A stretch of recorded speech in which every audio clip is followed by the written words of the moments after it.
भारत सरकार के सभी पेंशनभोगियों के लिए एक अपडेट है, एक अच्छी खबर है। खबर ये है कि सरकार द्वारा एक ऐप लॉन्च किया गया है। आप सबको पता होगा कि जितने भी भारत सरकार के पेंशनधारी हैं, वो सेंट्रल पेंशन अकाउंटिंग ऑफिस यानी केंद्रीय पेंशन लेखा कार्यालय, जो कि आर के पुरम नई दिल्ली में है, बीकाजी कामा प्लेस। तो वहाँ से इन्हें सभी सेंट्रल गवर्नमेंट के पेंशनधारियों को पेंशन का भुगतान किया जाता है।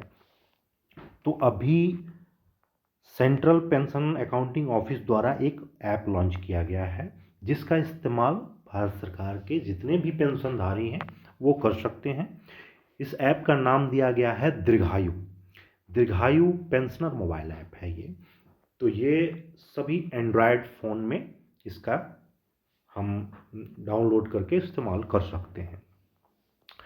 Central pension accounting office ministry of finance के अंदर काम करती है, और जितने भी पेंशनधारी हैं केवल सेंट्रल गवर्नमेंट के, उनके लिए उनके पेंशन भुगतान का, फैमिली पेंशन भुगतान का ये काम करती है।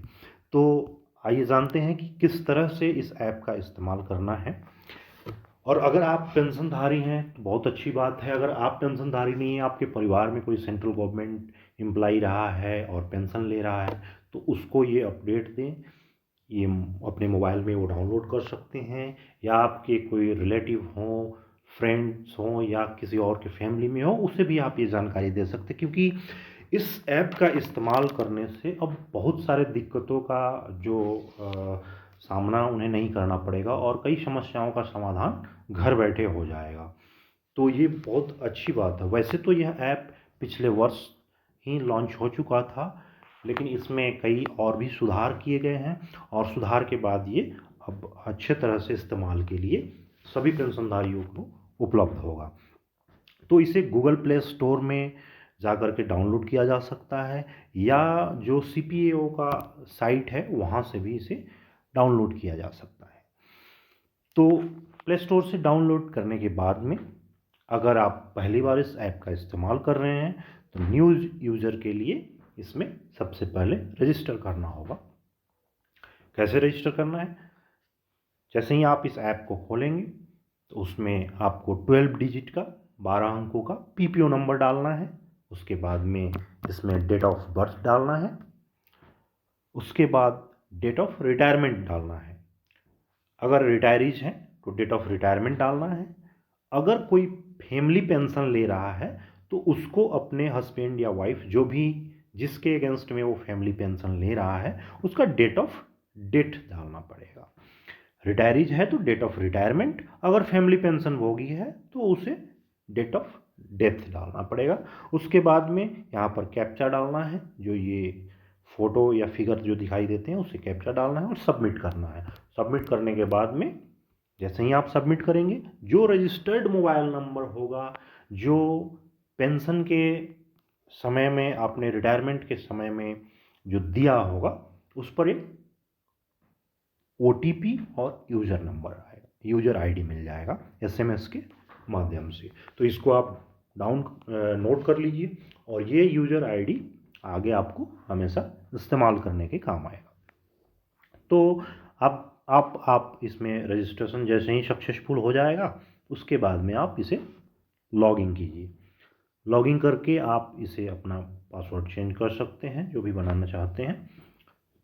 तो लॉगिन करने के बाद में आपको इस तरह से आपको दिखाई देगा।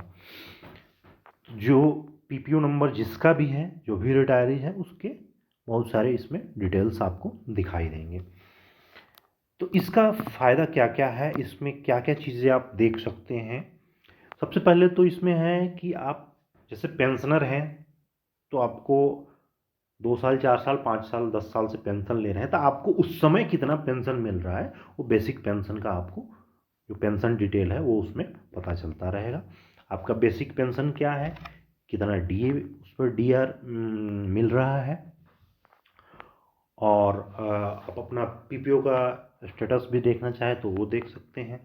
उसमें पिछले आपको 24 महीने के अंदर में कितना आपको पेंशन मिला है उसका डिटेल्स उस पर मिल जाएगा। जिस तरह से पे स्लिप होता है उस तरह से मंथली पेंशन स्लिप भी इसमें आपको उपलब्ध होगा।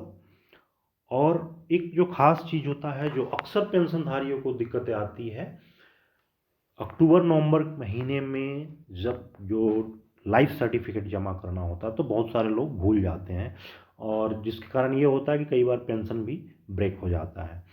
तो इसमें आपने लास्ट लाइफ सर्टिफिकेट कब जमा किया था इसका उसमें डिटेल आपको दिखाई देगा। तो ये बहुत सारी चीज़ें जो है इसमें आपको दिखाई देगी। इसके अलावा भी कई चीज़ें हैं, जब आप इसको जो भी पेंशनधारी है जैसे इस्तेमाल करेगा तो उसमें कई सारी चीज़ें जो है इसमें दिखाई देगा।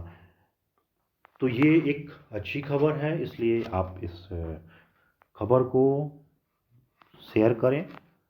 सभी पेंशनधारी जो भारत सरकार के पेंशनधारी हैं उन तक ये खबर पहुंचाए। एक अच्छा अपडेट है, छोटी छोटी सुविधाएं सब पेंशनधारी को मिलती है तो उससे कई दिक्कतों का जो है वो निदान हो जाता है। तो ये एक अच्छी खबर है।